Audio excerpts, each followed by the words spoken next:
اعوذ باللہ من الشیطان الرجیم، بسم اللہ الرحمن الرحیم، نحمدہ و نصلی علی رسولہ الکریم۔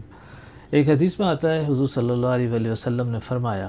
کہ جس شخص سے ممکن ہو وہ مدینہ میں سکونت اختیار کرے اور وہیں دفن ہو۔ یہ حدیث کا مفہوم میں بتا رہا ہوں، اس کی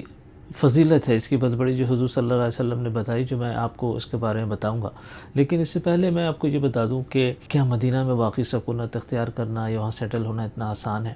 تو اس کا جواب یہ ہے کہ ریسنٹلی سعودی عرب نے ایسے ریئل اسٹیٹ کے لاز پاس کیے ہیں جس کے تحت غیر ملکی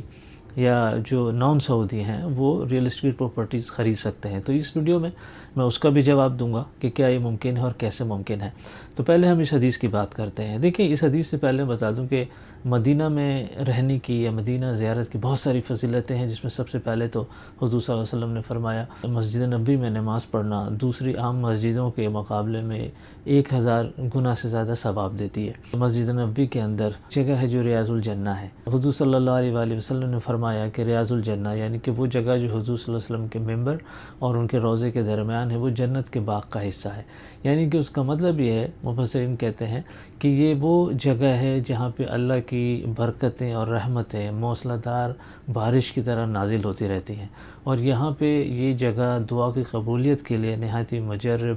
اور موزوں جگہ ہے۔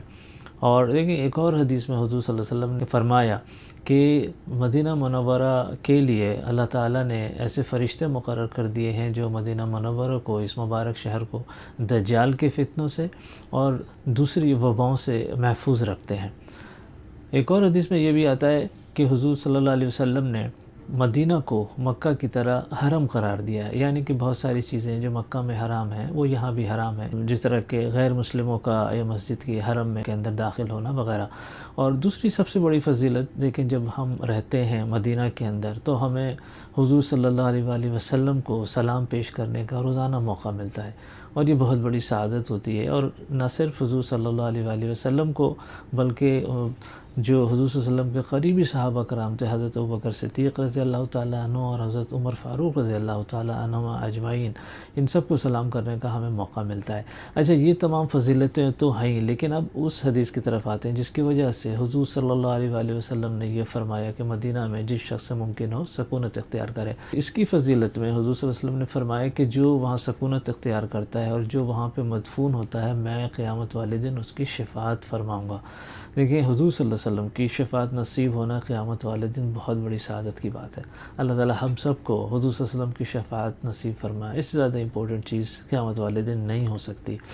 اب ہم آتے ہیں دوسرے ٹاپک کی طرف کہ جی کیا مدینہ میں سکونت اختیار کرنا آسان ہے؟ ابھی سعودی حکومت نے ایک ریئل اسٹیٹ کے حوالے سے سعودی قوانین میں ترمیم کی ہے، اور انہوں نے اس نئی ترمیم کے تحت جو غیر ملکی ہے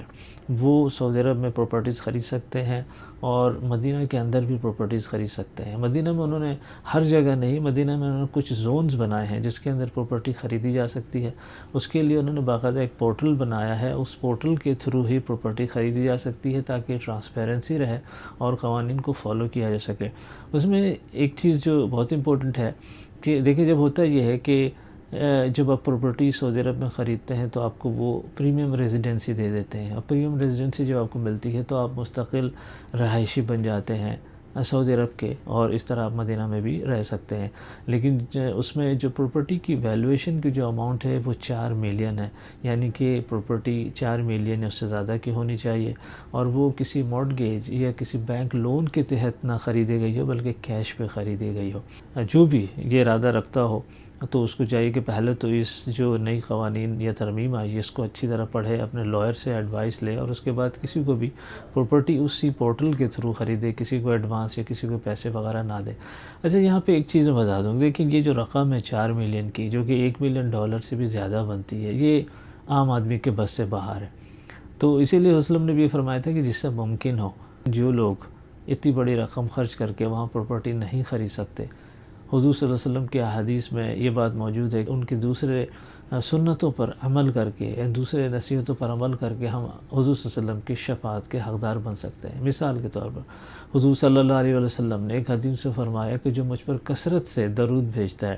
وہ قیامت والے دن مجھ سے سب سے قریب ہوگا۔ ایک اور حدیث میں حضور صلی اللہ علیہ وسلم نے فرمایا کہ جو شخص ہر اذان کے بعد مقام محمود والی دعا پڑھتا ہے اس کی شفاعت مجھ پر لازم ہو جاتی ہے۔ تو یہ عام آدمی کے لیے یہ ضروری نہیں کہ صرف ایک ہی طریقہ ہے حضور صلی اللہ علیہ وسلم کی شفاعت حاصل کرنے کا۔ ڈیفینیٹلی جو میں حدیثیں بیان کی اس کے تحت ایک عام آدمی حضور صلی اللہ علیہ وسلم کی شفاعت کا حقدار بن سکتا ہے۔ اور سب سے امپورٹنٹ چیز ہے کہ ہمیں تقوی اختیار کرنا چاہیے، ہمیں حضور صلی اللہ علیہ وسلم کی سنتوں پر عمل کرنا چاہیے، ہمیں حضور صلی اللہ علیہ وسلم کی سیرت سے آگاہی حاصل کرنا چاہیے، حضور صلی اللہ علیہ وسلم کی سیرت کو سمجھنا چاہیے، اس پہ عمل کرنا چاہیے۔ آپ لوگوں کے اگر اس کے متعلق مدینہ میں کے سیٹل ہونے کے متعلق یا کوئی اور سوالات ہوں تو کمنٹ سیکشن میں بتائیے گا، and I will try to respond in my next video انشاء اللہ تعالیٰ۔ وآخر دعوانا الحمد للہ رب العالمین۔